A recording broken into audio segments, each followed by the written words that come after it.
নমস্কার বন্ধুরা, কেমন আছো? তোমাদেরকে একটা দুঃখের খবর জানাই।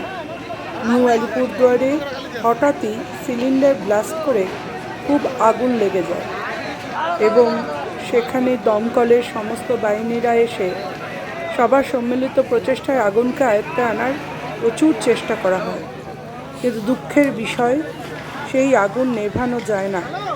আগুন এতটাই বিধ্বংসী যে সমস্ত কিছুকে গ্রাস করে নিচ্ছে। তোমরা দেখতে পাচ্ছ আগুনের লেলিহান শিখায় আশেপাশের সমস্ত অঞ্চল দাউ দাউ করে জ্বলছে।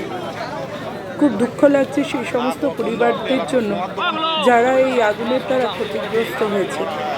তোমরা যত পারো ভিডিওটিকে শেয়ার করে দাও।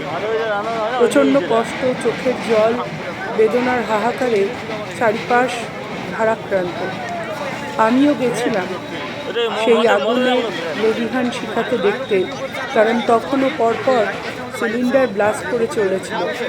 ভয় লাগছিল আমাদেরও এর থেকে আরও বেশি ভয়াবহ দুর্ঘটনা ঘটতেই পারে। বলা যায় না কোনখান থেকে কোথায় কী আগুন ছড়িয়ে যায়। বুঝতেই তো পারো বন্ধুরা, প্রকৃতির সাথে আমরা পেরে উঠব না।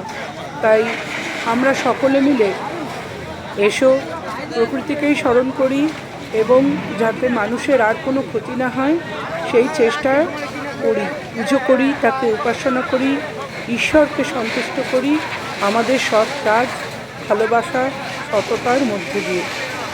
তোমরা সকলে ওদের পাশে দাঁড়াও, ওদের কাছে দাঁড়াও, আমরা সকলে তোমাদের সাথে আছি।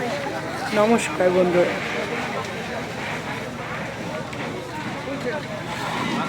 জল আছে, দোকানে তো মুরগি সব মরে সব পুড়ে গেল। হ্যালো, বয়লার তো মুরগি আসলো, সব পুড়ে গেছে। এটা তো মুরগি তো না, মাংস তো এটা বয়লার মুরগি।